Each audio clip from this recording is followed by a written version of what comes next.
Welcome to another Finish First session. I'm Judge Dawson, and today we're talking about demanding integrity. Demanding integrity. So what does that look like? What does integrity mean, and what does it look like? So you know me, I try to get right to the point, and I try to give you good information that you can use. So I went to a dictionary definition, and it says integrity, the quality of being honest, having strong moral principles. Now, what does that mean for you and I on an everyday basis? I believe it means keeping your word, doing what you say you're going to do, doing the right thing, and not getting in trouble with the law. See, all of my years as an attorney and as a judge, people want to leave that last part out. They want to build these big careers and relationships and all these theories of success. But if you don't add to it, staying out of trouble, you're going to walk around blind, and you will blindly fall into the hole that is the legal matrix. Now, I don't know if you know, for a quick commercial, how many of you have read my book called The Legal Matrix? But in that book, I talk about all the ways that the legal system is designed to trap you. And I don't mean in such a way that it's a trick. I just mean simply every day when you walk out of the house, it's very well possible that you have done something to break the law, that you have committed some type of felony, because that's just how life goes, and that's how the laws are designed. And in the legal matrix, we talk about things stemming from order and the necessity of order, all the way to the traps of the system that go way beyond order and just are designed to control your life. So whenever we're talking about success, if you are not adding into that conversation, staying out of the legal system, staying away from police officers, staying out of courtrooms, you are doing yourself a disservice. Because remember, we're talking about being cycle breakers. And what does it mean to be a cycle breaker? Well, the first element of being a cycle breaker is recognizing the need to break a cycle.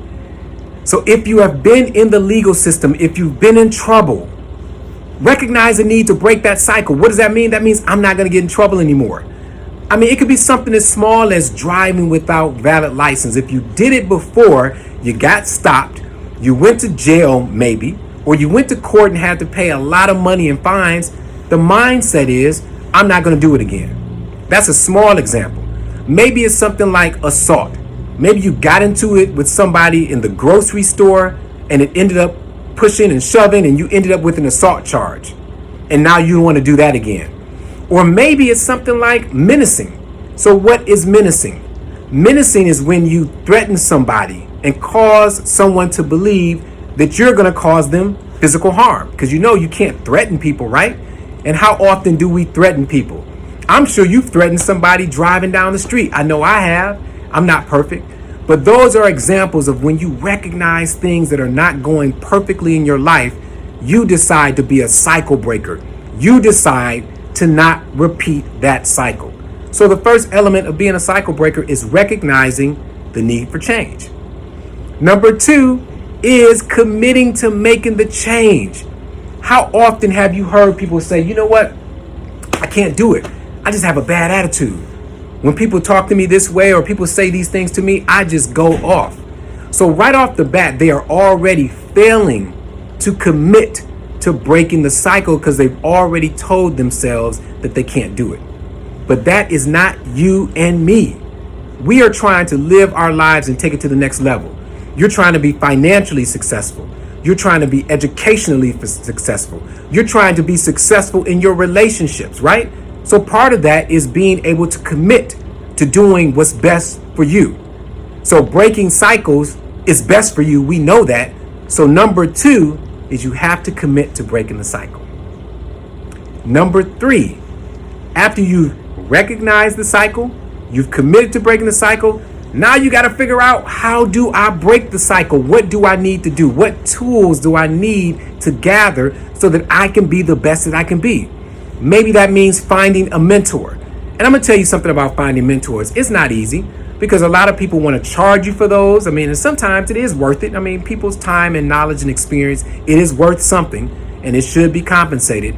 But more importantly, you have to find somebody who is walking the talk that they talk. How many times do we see people who say one thing and do something totally different? Nobody's perfect. I'm not perfect. I'm not saying that. But you want at least to find somebody, if you're looking for a mentor, who is moving in the direction that you want to go, or they're trying to get there. And when they make mistakes, they try to reconcile those mistakes and move forward. That's what you're looking for. That's a tool of being a cycle breaker. Other tools may be going back to school. If you're not going to school, maybe it's getting a new certification so that you can have new skills and knowledge. Or maybe it's reading some books, Googling. But either way it goes, whatever you decide to do, you have to get the knowledge and wisdom so that you can move to that next level. The final tool for being a cycle breaker is that you have to stay in there when the going gets tough. And it will get tough. There will be days when you just don't even feel like getting out of the bed. And you definitely don't feel like going through the ritual that you set up as a cycle breaker. Maybe that means exercising every morning. Maybe that's meditating every morning. Maybe it's telling someone that you love them when it's hard to do that. So when things get tough and when the pressure mounts, that's when you find out who is serious about being a cycle breaker. And I'm going to tell you, even if you mess up, I believe you can do it.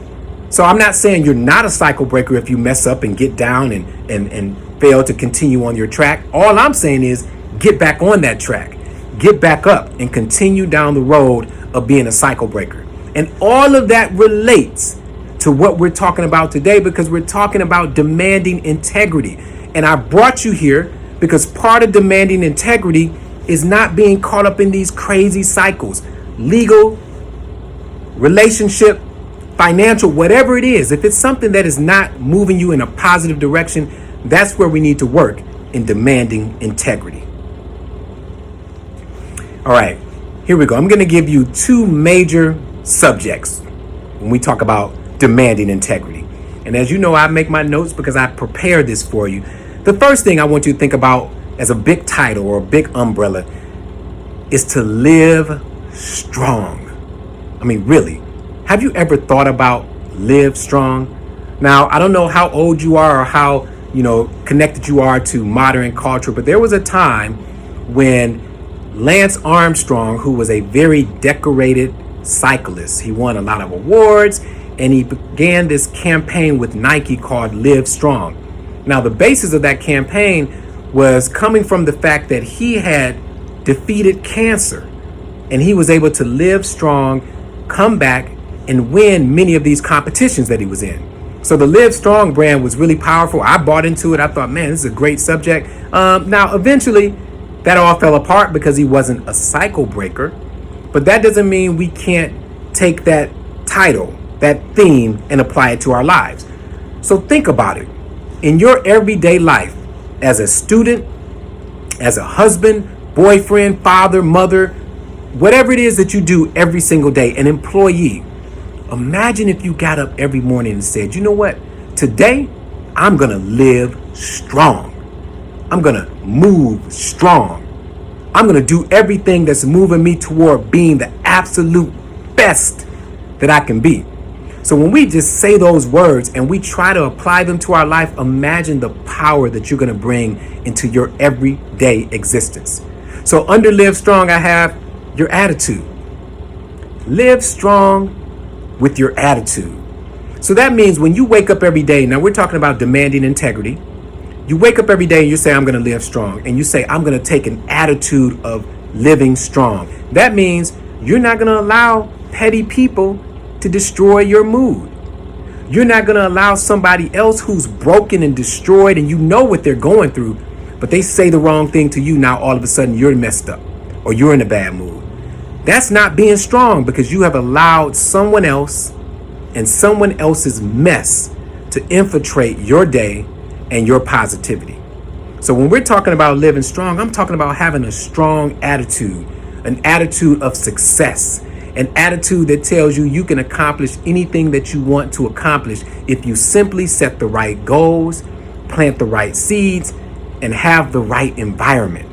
So living strong, our first step to living strong is to have an attitude of strength every single day when you wake up.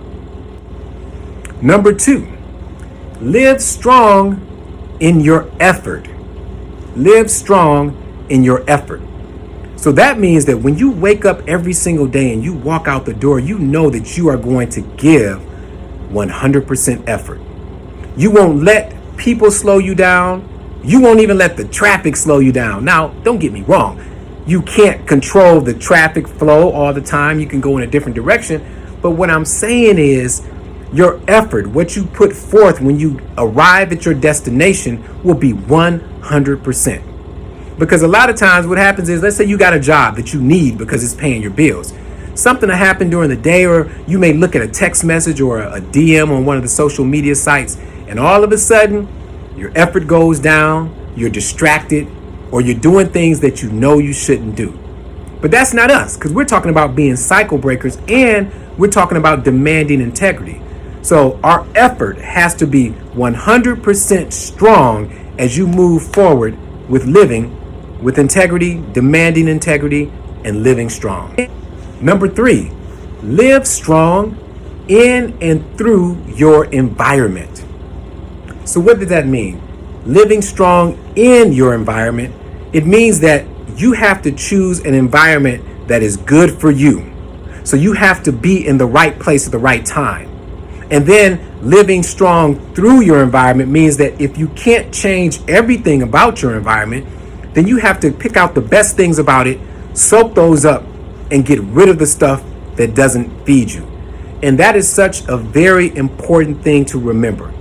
Not everybody is blessed to move to the suburbs or move out to the country and just disconnect from everybody.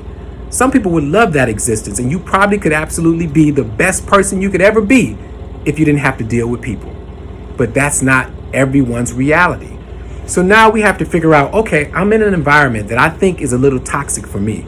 How am I going to make it through this environment so that I continue to demand integrity out of my life, and most importantly, I live strong? So again, if you can't leave your environment, find something within the environment that you can use and ignore the rest. And as soon as you can get out, go ahead and get out. And then come back and help others get out. And then living strong through your environment means that even while you're in the mess, you're going to be the best person that you can be. I grew up in East Cleveland. I'm still in East Cleveland. I'm the judge here. And not once have I ever said that I am a victim of my environment. I won't even settle for that excuse, because my mindset had been set from the very beginning from my mom, the way she raised me, to let me know that I could supersede the environment that I'm in, and I don't have to fall victim. And I'm telling you, you have that same power. I'm not any more special than you are. We all have endured situations and circumstances that we aren't proud of.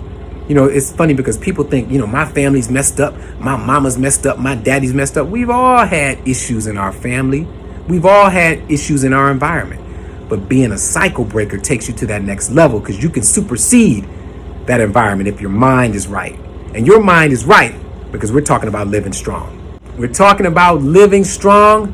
How about we start living strong in our associations? Who are the people that you're hanging with? Who are the people that you're listening to? Are they adding value to your life? I mean, there are so many ways to say the same thing, but it has to be said. If you are hanging with people who don't have the same ambition as you, the same mindset, or they're constantly bringing you drama, or they like to see you in drama, that's even more important. You have to let them go, because we have to be able to live strong even through our associations. And I know no one wants to hear this, but I'm going to tell you this. If you have been through a dramatic situation, drama, bad relationships, and then you have friends around you who want to keep you there, oh, girl, don't call that person. Oh, man, you shouldn't call that girl back. You shouldn't apologize. Y'all don't need to be friends. Y'all don't need to hang out. If you have people in your circle telling you that, get rid of them. Because if people really cared about you, they want you to be whole. And none of us, we can't be whole when we have broken relationships. There needs to be some closure, because otherwise it'll leave that space open for negativity to seep into our lives. So when it comes to your associations, I know that's the hard part, because nobody wants to analyze their friends and see who's good and who's not good for them. But if you're talking about moving to the next level, if you're talking about being a cycle breaker, if you're talking about living strong, you have to be willing to live strong even in your associations. Demanding integrity, living strong, and now living with positivity. Living with positivity. What type of energy do you want to bring into your life? What type of drama do you want to get rid of? See, all the things that we talk about, they can't be accomplished if you continue to walk around with that messy mindset. You have to be willing to live through positivity if you're going to demand integrity. So we talk about going to jail. I like to bring that up because nobody likes to talk about it until it happens. You know what I mean? You can scroll Instagram, you see the best people doing the best things, but they never tell you about that secret legal issue they got going on. They never tell you that they ran into somebody that caused them to make a bad decision, and now they have, police officers and investigators knocking at their door. They don't tell you that, but that's what happens. But I am here to tell you that if you continue to move with a positive mindset, you will be less likely to make a decision that will cause you to have a run-in with the legal system. That's just the simple reality of it. And even with a positive mindset, not everything is going to be perfect. Life is not perfect. You're not perfect. I'm not perfect. But what we can do is strive to have a positive outlook on life. That way we move through life in a way that we're not causing destruction and we're not being destroyed by the people, places, and things that we expose ourselves to. So here's the key. Let's look at it real simple. Simple and to the point. If you have a positive mindset, you're going to hang with positive people. If you hang with positive people, you won't find yourself doing things that are destructive. You're not going to drink yourself into bad health. You're not going to smoke yourself into bad health. You won't even put yourself in a situation where you are even at risk of breaking the law because the people and places that you are surrounding yourself with are all positive. So when we're talking about demanding integrity, that's just it. Living strong and living positive will create the integrity in your life that will take you to the next level. All right, until next time, continue to be cycle breakers. I'm Judge Dawson. Take care.